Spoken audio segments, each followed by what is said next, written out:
I found this picture of you celebrating, and you got to give me the background of this picture. There's a trophy. I don't know who's in this picture, but what is that? Oh, buddy, come on. You never played in the Northern Ireland Milk Cup?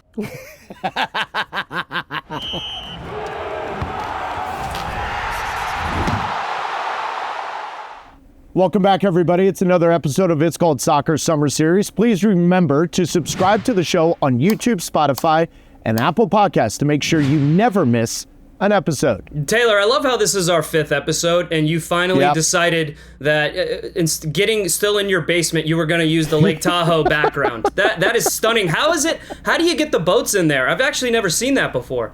It's just a screen grab that is on a 10-second repeat, so you're going to see that boat behind me every 10 seconds. Leave, come back, leave, come back. But even then, you get the waves to ripple and stuff, dude. You're doing next level stuff. Yeah, exactly. This is what we do here on It's Called Soccer Summer Series. We're going to reflect on the semifinals of the Club World Cup, including Real Madrid's clash. Are we really calling it a clash with PSG, as well as looking ahead to the final? We'll dive into Major League Soccer as the race for the Shield heats up, particularly in the state of Ohio. We'll also be determining who has more aura, me or Dax. But first, buddy, we need to break down the United States loss to Mexico in the Gold Cup final. And I get it. Yep. The game happened about 5-6 days ago.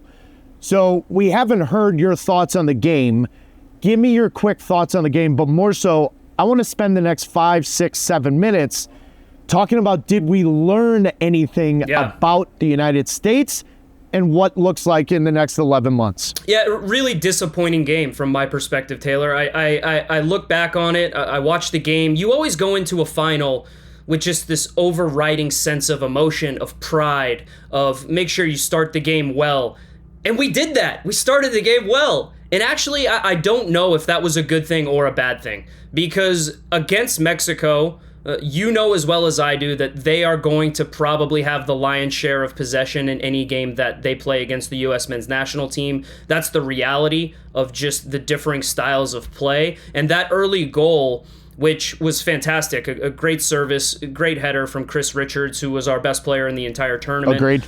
Great start to the game for the U.S., but it actually just, I think, ingrained in the U.S.'s head, okay, we just need to protect this lead, right? And so it was very disappointing because while Mexico was having possession and putting the pressure on, the U.S., generally speaking, and even tactically, they didn't have the right players to be able to play in transition against that Mexico team. And they could play that way against lesser opposition. But honestly, we knew how this was going to look because we both picked Mexico to win the game. So give us a little tap on the shoulders. But this was the best team that the U.S. played in the Gold Cup, and it showed. The difference in quality showed.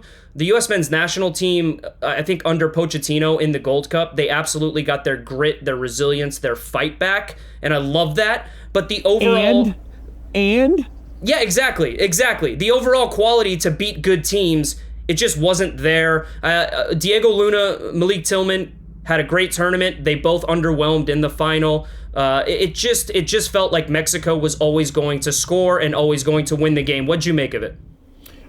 Two things. I couldn't agree with you more. You're a victim of your own success oftentimes in the biggest games. I think the early goal from Chris Richards immediately planted the seed in the United States players. Okay, we scored on a set piece. Now we defend for our lives. Yep. And this team in this group hasn't shown the propensity to defend for their lives, quite honestly. Yep. Secondly, I just think, and this is where I want to go with the conversation, 3 straight games in the knockout stage, 3 straight same 11s.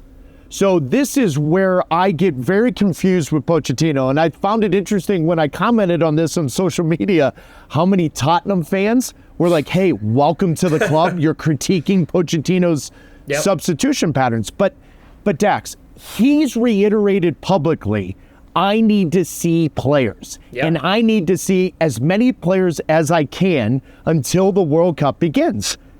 Yeah, but your actions are saying the opposite. Totally. Your actions are saying the opposite. You're seeing the same 11 from the beginning.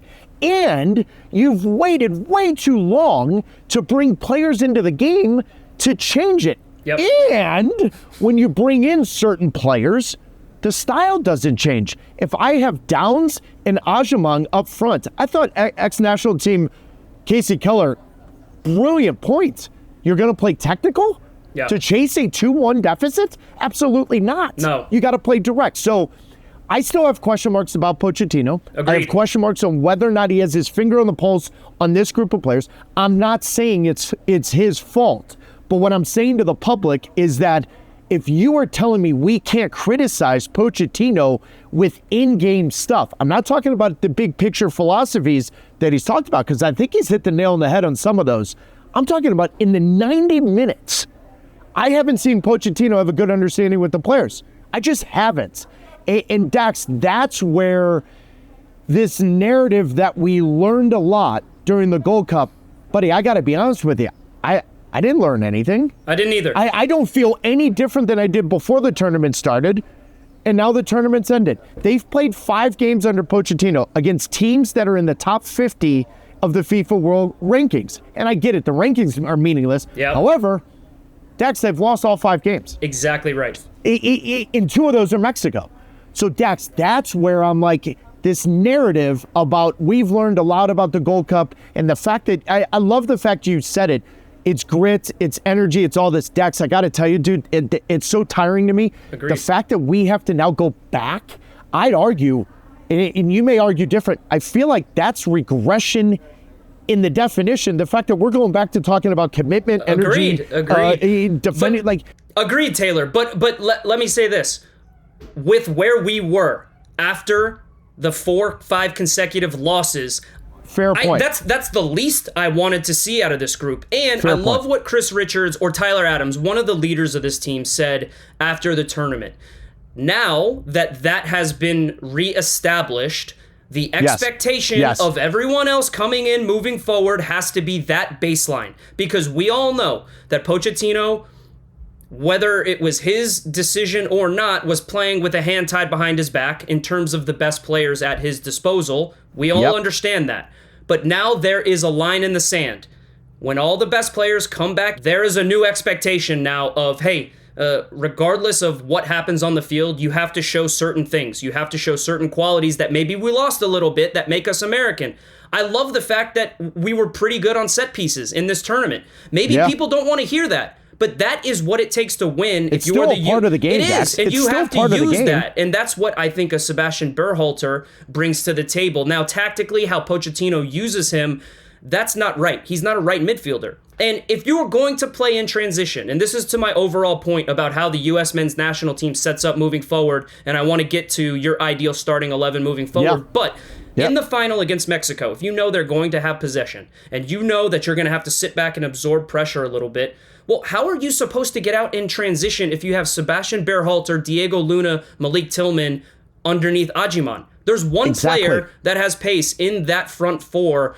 And Mexico, their counter pressure was so good because it was so easy for them to just go press high. Well, because there was no threat of the verticality the other way. And so that's the overall point, Taylor, that I want to get to your ideal starting 11 and the ideal way that you think Pochettino should set this team up if we're going to have success in the World Cup. Here we are, July 10th, 2025, and the World Cup will begin just a little more than 330 days from now. And you're asking me what the best 11 is right now. Now, for everyone listening to this is when everyone is healthy and everyone's fit. Obviously, that's not going to happen because in sports, it's what's going to happen.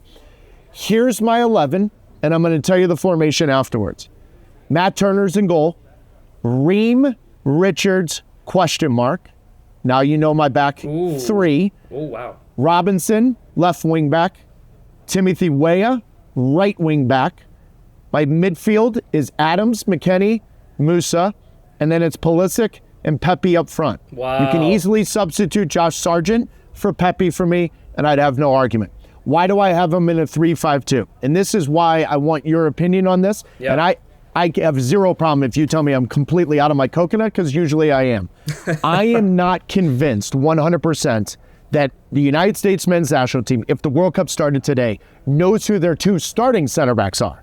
Yep. And I know for a fact that Pochettino looks at Tim Ream and says he has to play. Yep. So in order at the highest level in the World Cup for Tim Ream, what would be 39, maybe 40 at the time.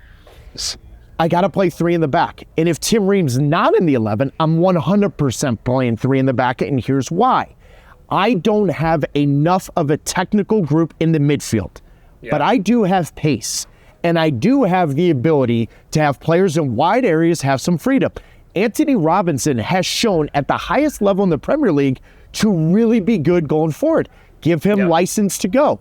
Now, everyone's listening to this saying Serginho Dest, that suits his role. It does, but I think Way is a little bit more tactically inclined, and he gives me a little bit more of a final ball than Dest does from 35, 40 yards out, which is why he'll do the work both ways. He'll do the work. Now, the interesting part to this is, and this is where I want you to step in, Adams, McKennie, Musa, I love all 3 of them. They complement each other, but they're not great they're not great with the ball, but McKennie can go. And I put Christian Pulisic in a free role to say, go find the game. Sure. Dax, you were there in the 2017 World Cup qualifier. Yep. And Bruce Arena played him in that Landon Donovan role of just being free up front. Yep. And he was young. He really thrives at that level. But I think it's got to be a 3-5-2, 5-3-2, however you look at it, in order to go the farthest you can go in the World Cup. Tell me I'm an idiot. I do think you're out of your coconut on most things. On this one, I actually agree with you with a big caveat. And the caveat is, if Tim Ream is on the field, I do agree with you that it needs to be 3 center backs. But if Tim Ream is not on the field, if a different center back emerges and has exactly, I don't know who that is. If Austin Trusty emerges, Cameron Carter-Vickers emerges, Mark McKenzie is in a good run of form. I mean, look, you go down the list, and Tim Ream is better than all those guys right now as we sit here today. No question about it.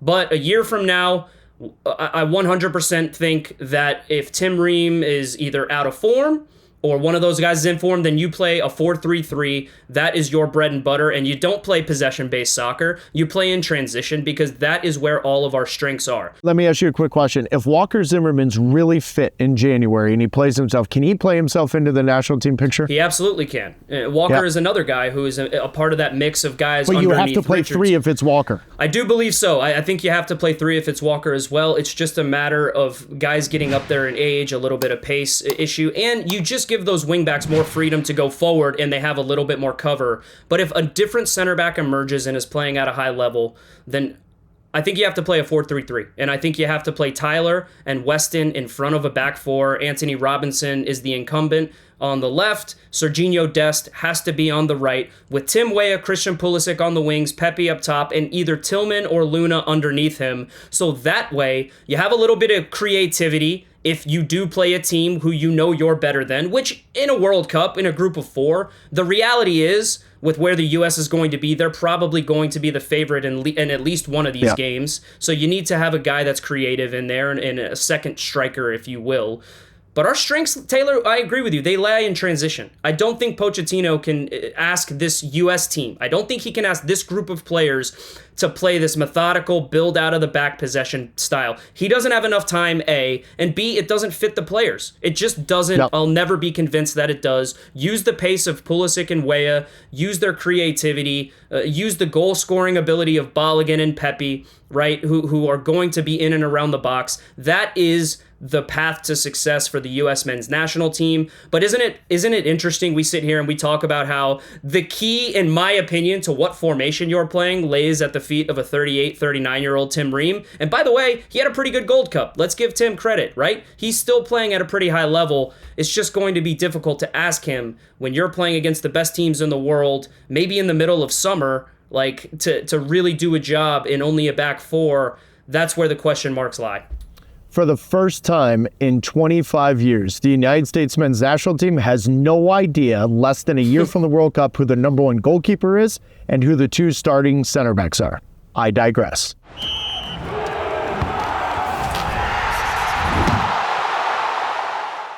It's Called Soccer is brought to you by our partner, FanDuel, America's #1 sportsbook. This summer, soccer is everywhere, and FanDuel is the ultimate place to bet on all the action. Because right now, new customers can bet just $5 and get $150 in bonus bets if your first bet wins. That's $150 in bonus bets to use on all your favorite ways to play, like same-game parlays, match winners, goal scorers, cup futures, and so much more. For me, I like PSG. They'll make it a Champions League and a Club World Cup double, with some great value there with a profit boost. I'd also be looking at PSG's Dembele to score at any time. And that's not all, because FanDuel's giving out profit boost tokens for the Club World Cup final. So whether you're all about the biggest matchups or sweating a last-minute goal, FanDuel has you covered with everything you need. Don't miss out. Visit FanDuel.com/ICS to download the FanDuel Sportsbook app and keep your summer of soccer going with FanDuel. Must be 21 plus and present in select states or 18 plus and present in D.C., Kentucky, or Wyoming. Opt-in required.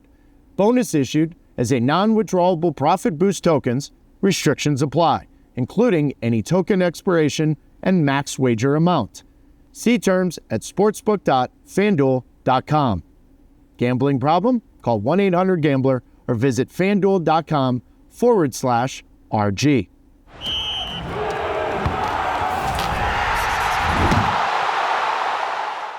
All right, Dax, let's talk Club World Cup. It feels like the tournament has gone by so fast, but it's also been much more enjoyable than I thought it would be. The final is on Sunday. We'll look ahead to that in a little bit. But first and foremost, I think we've got to give a tip of the cap to the Brazilian clubs, and here's why. Listen, we all know about the Brazilian player and the fact that they have more exports around the world, more Brazilian players than any other country in the world. So the talent's always been there. The fact is this, PSG and Chelsea, the two finalists, the only losses they have in the Club World Cup are from the Brazilian clubs. Would you agree with me on that? Yeah, they've been the standouts, in my opinion, of the tournament, other than, obviously, PSG, who is the best team in the world. The Brazilian clubs have been so impressive. You always think about Brazil as this leading export of great players, and obviously a great national team who isn't in the best form right now that we've seen. But their club teams, it always seemed like there was a little bit of instability down there. You never know which one. But the Brazilian teams have been excellent. They've been fantastic. They've brought energy, vibes. Their supporters have filled the stadiums. And the teams have shown the quality that makes Brazil.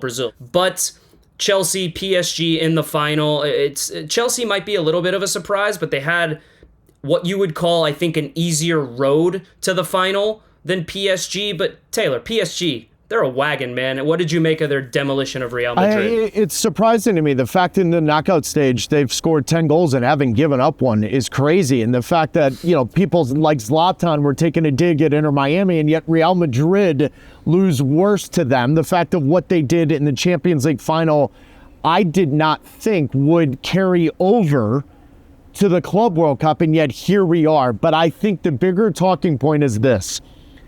Kylian Mbappé. He leaves PSG, goes to Real Madrid a year ago.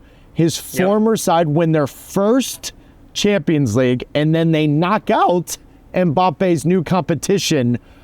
Dax, that's got to be a heavy pit in his stomach about, what just happened? Well, PSG got better when Mbappe left. Real Madrid got worse. So this is not all on Kylian Mbappe, of course. No, of course not. But from a PSG perspective, you can look at it as addition by subtraction.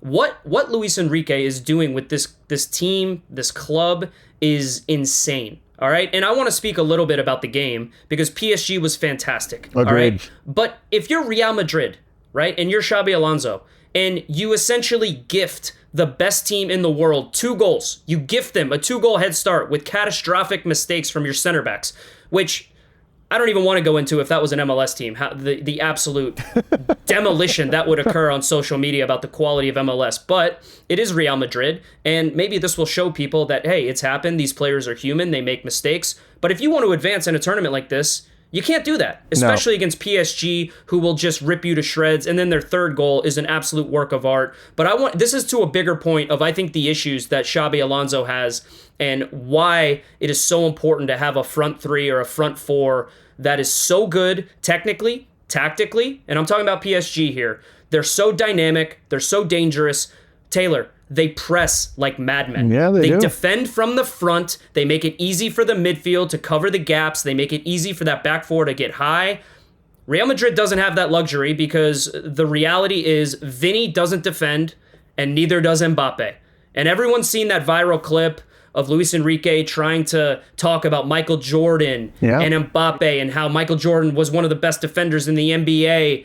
Well, you're seeing now the fruits of what that means if you have a front three with PSG who all defend, like Dembele, Doué, Kvaratskhelia. These guys are so good going forward and so dangerous, and yet they also give you the other work on the other side of the ball. It's why PSG hasn't conceded a goal in the knockout stages. It's why they are destroying Real Madrid 4-0, but the bigger talking point is Mbappe and how Xabi Alonso is going to set this Real Madrid team up so they're still competing for trophies. We know they will, but I don't know how you see it. Yeah, I mean, Dax, what's interesting is Real Madrid haven't been able to defend for 10 plus years. They've just had better attacking players than everyone else. I watch PSG under Enrique, and it reminds me a lot of Barcelona under Pep Guardiola with the midfield and the collective, pursuit of the ball when they don't have it. Everyone talks about tiki-taka and what Barcelona was.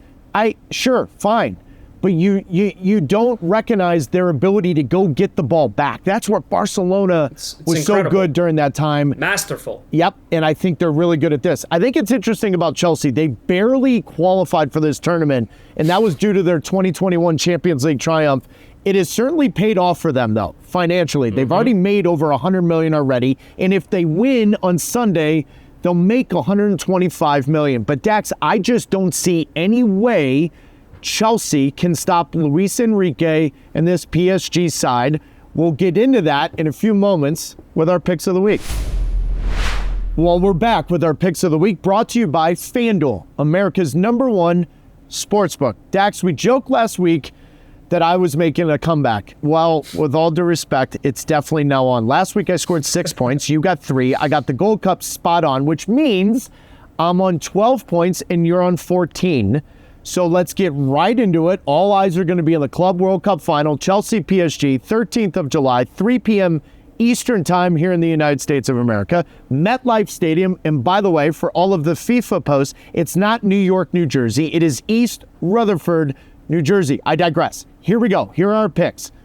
Goals, over and under, 2.5. Got it. Well, first of all, you're welcome, okay? I wanted to let you back into the game, so it was interesting for the viewers. It's not interesting if I just run away with the league every year like PSG, so you're welcome.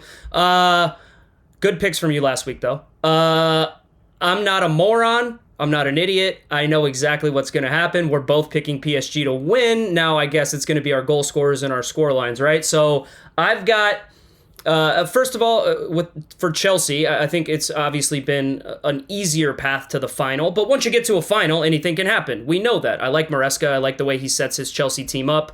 But PSG is too good. They're too dominant right now. They're too well-balanced. And Dembele is back, baby. Over 2.5 goals, no question about it. PSG wins 3-1. Dembele has a brace. Kvaratskhelia gets the other one. PSG lifts the Club World Cup. Who do you have? PSG has scored 10 goals in the knockout stage and haven't given up a single goal. So anyone that is looking at total goals, you would be a complete idiot to take the under, which is probably why the odds are going to be so high. However, the smart bet is taking the over, 2.5 goals. There will 100% be 3 goals in this final. The correct score, listen, PSG has played how many good teams in this run since the Champions League final, and how many times have they completely demolished their competition? I don't see. If you're from Madrid, if you're from Madrid, you're having nightmares. But exactly. So I would say correct score. I do like PSG having at least 3 goals in the game. So give me PSG 3. I'll take 1 for Chelsea. Anytime goal scorer. Listen, I think Luis Enrique's done a fantastic job of making Dembele a really good player into a superstar.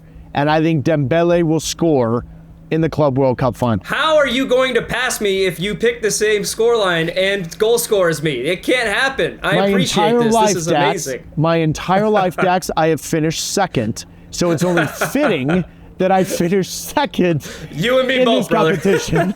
Brother.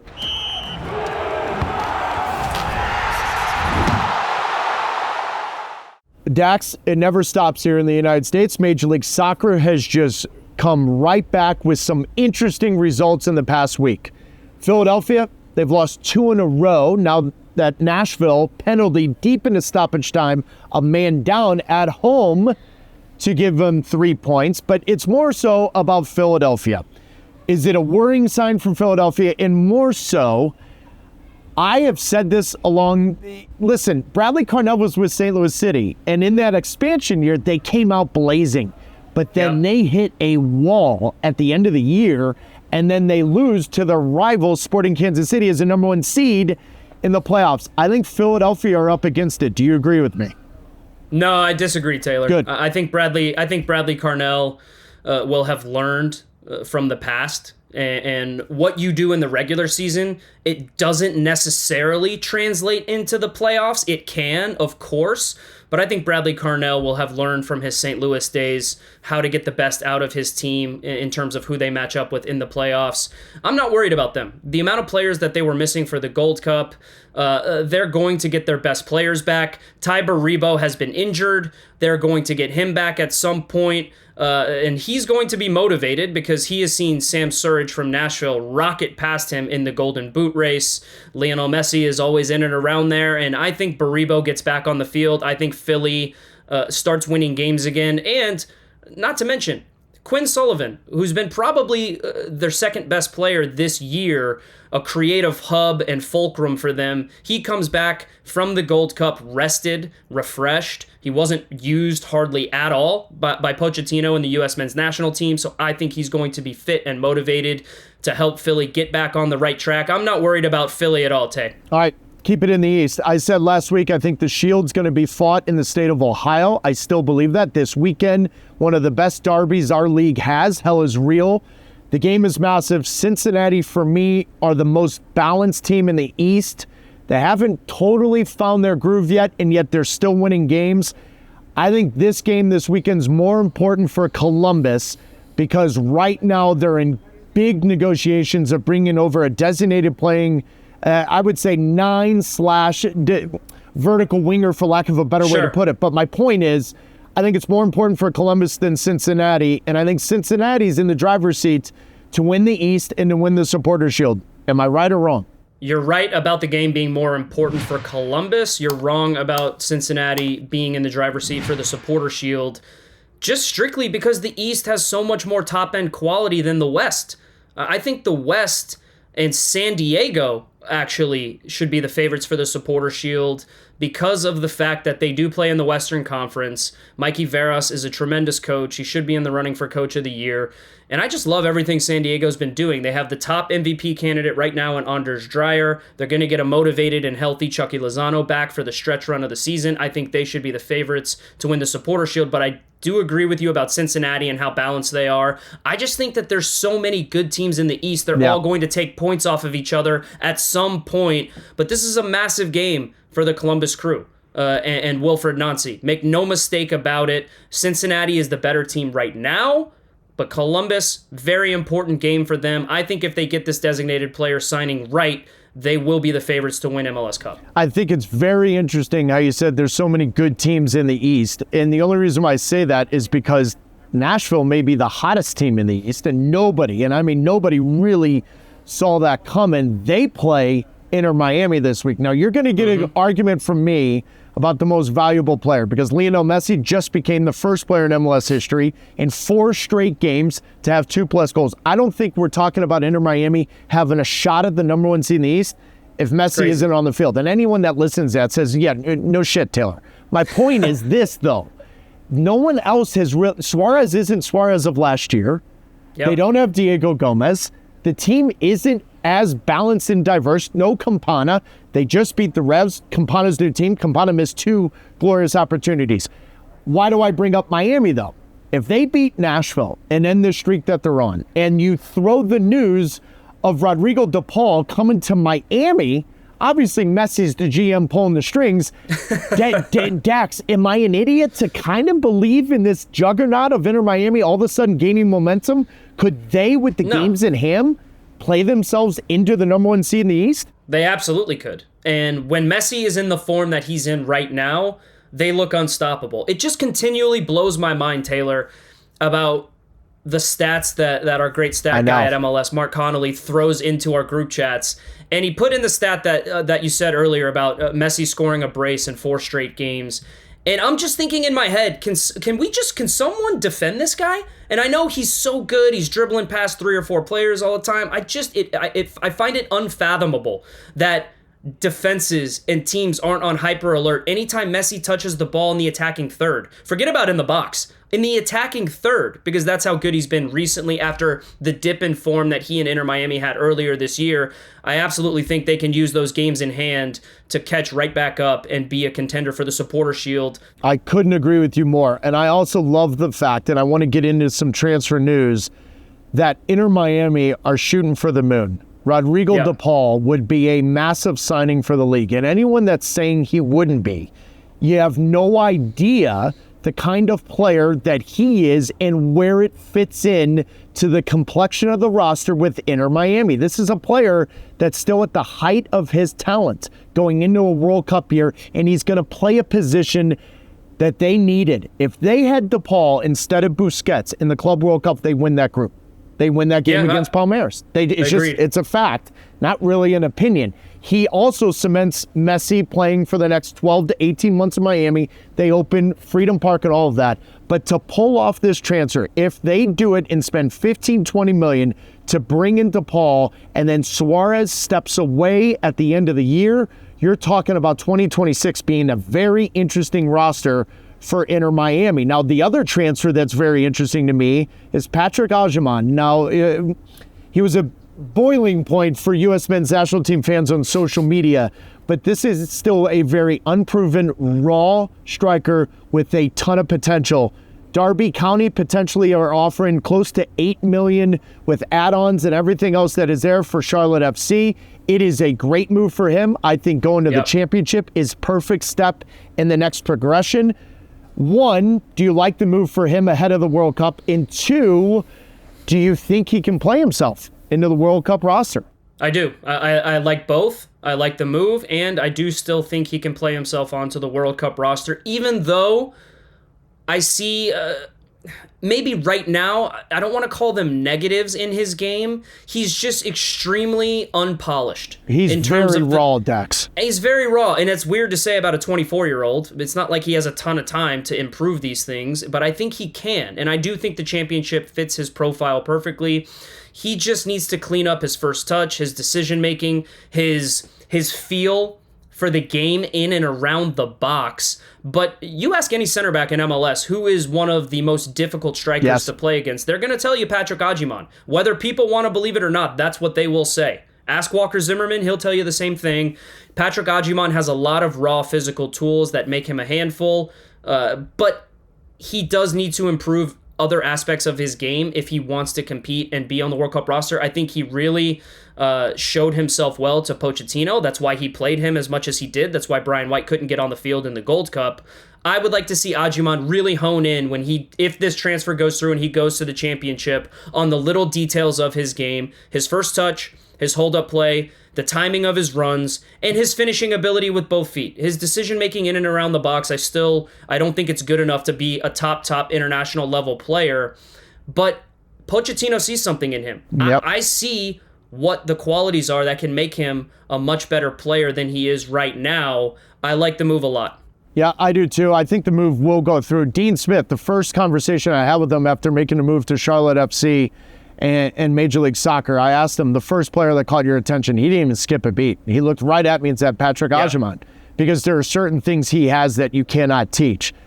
In saying all of that, I still think he's on the outside looking in when it comes to the national team. He reminds me a lot of Giazzi Zardes, and Giazzi Zardes had a very accomplished Major League Soccer career, but he wasn't the cleanest technically. He wasn't the cleanest of players. He fell down a lot in the Gold Cup, which was really frustrating for someone like myself that played the position, because the physical profile there is good. However, he has a great sense of running off the shoulder. Those are certain things that you can't. And the championship often comes down to the strongest survive. And if Patrick Agyemang figures out how to be the strongest player on that, he can score 15 goals in the championship.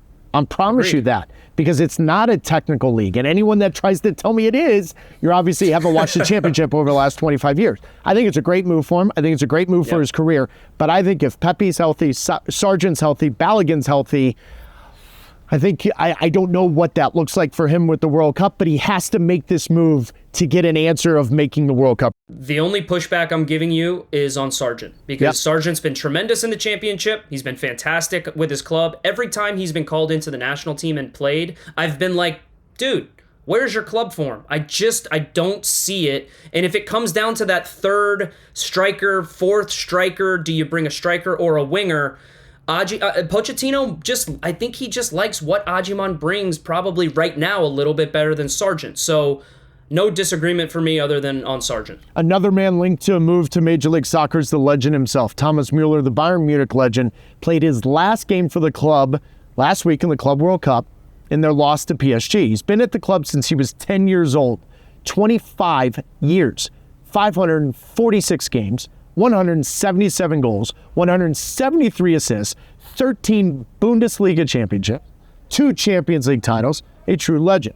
Now, he's been linked to Major League Soccer over the past, I would say, 3 or 4 months. Full disclosure, FC Cincinnati made a huge run at him.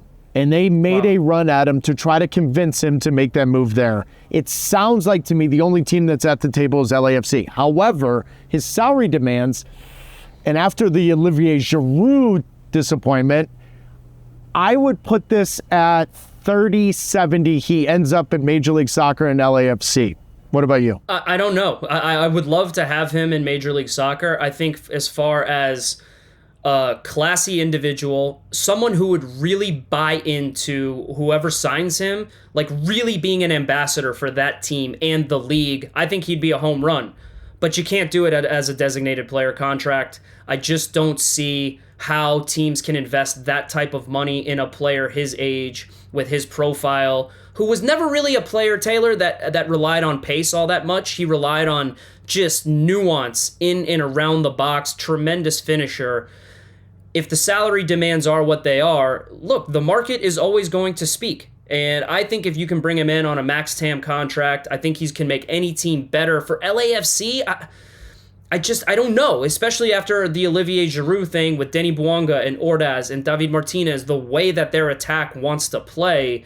Muller could add a little bit of nuance to that, a little bit of creativity to that. It just doesn't seem like a fit stylistically. I would love to see him in Major League Soccer. I still think he would score goals here. There's no question about it. But I think the contract has to make sense, Taylor.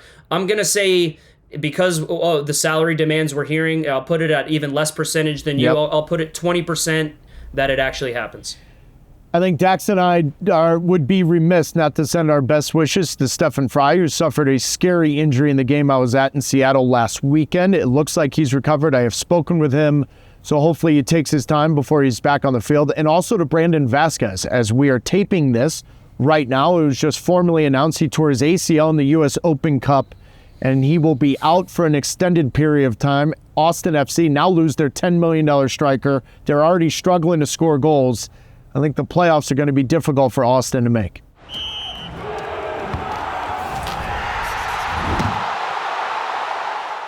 All right, this is our favorite segment. It's the social segment. Dax, I got to start right away with my friend, former teammate, former colleague, former, what am I going to say, rival, Lexi Lawless. Let's just take a look at this. Lexi Lawless. What's he doing these days? Lexi, where are you? Oh my goodness.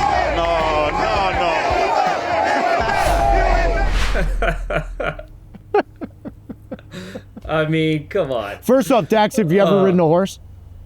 I have ridden a horse. I have never ridden a horse. No surprise, but for anyone just tuning in, any horse would be smart enough not to allow this head to sit on top of it. So no, never ridden a horse. Dax, have you ever done that? Like, what do we make of Alexi and doing this? I love the thought. I love the idea. I don't like it for Alexi. I like it for a Mo Adu, you know, or maybe even a Landon. I think that would have been fantastic. I mean, look, Alexi's great. We all know Alexi and the vibe that he's putting off. He was giving a very presidential wave, and I know, my friend, it almost felt like in 5, 6, 7 years when he runs for office of some kind. I feel like that may be Alexi's introduction to him getting into politics. Now, for anyone wondering about aura in farming, for those of you that are watching me, I'm in Lake Tahoe right now. And speaking of aura, the water skier that's been behind me over the past 45 minutes, that is an entrance in and of itself. But this is interesting to me. There's this Indonesian boat racing kid who's gone viral over the past week. Dax, you and I are two old farts. We have no idea what this is. So let's play the video, and then you and I can try to make sense of it.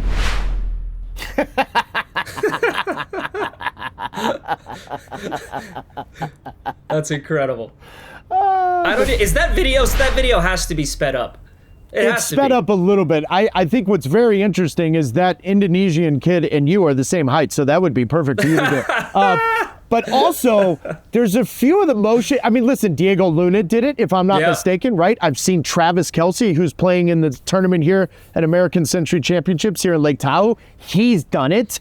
Is there a moment in your life that you would have, quote, farmed aura?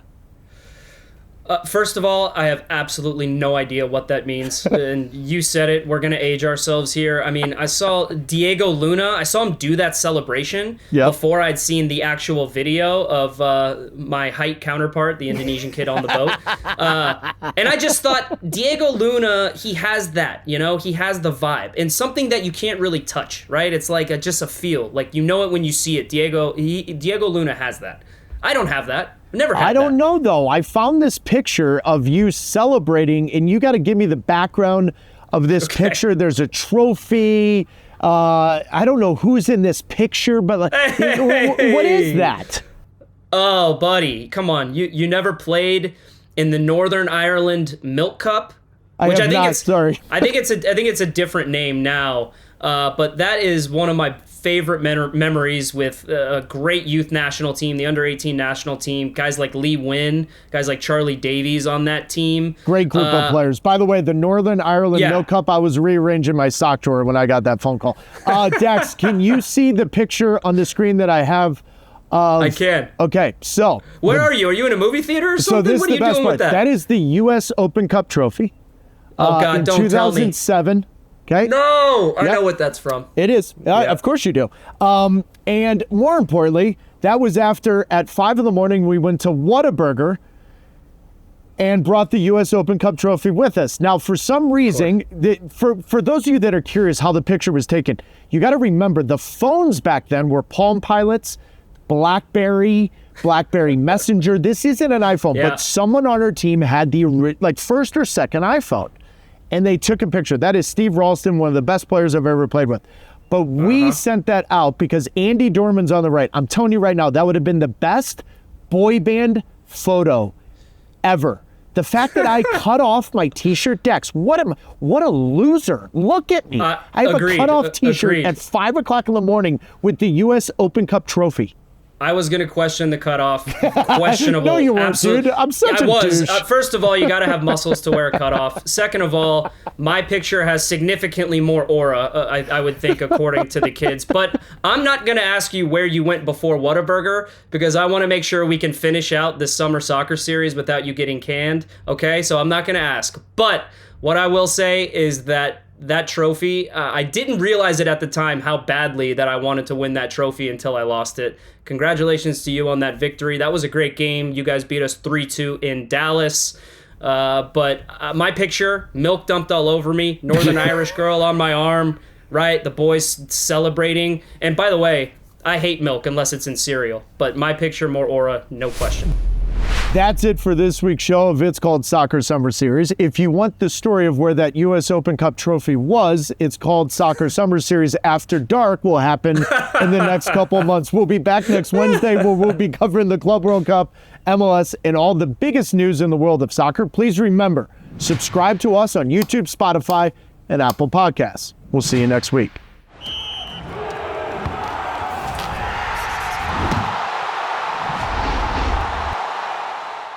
Must be 21 plus and present in select states. For Kansas, in affiliation with Kansas Star Casino, or 18 plus and present in D.C. Gambling problem? Call 1-800-GAMBLER or visit rg-help.com. Call 1-888-789-7777 or visit ccpg.org/chat in Connecticut or visit mdgamblinghelp.org in Maryland. Hope is here. Visit gamblinghelplinema.org or call 800-327-5050 for 24/7 support in Massachusetts. Or call 1-877-8-HOPE-NY or text HOPE-NY in New York.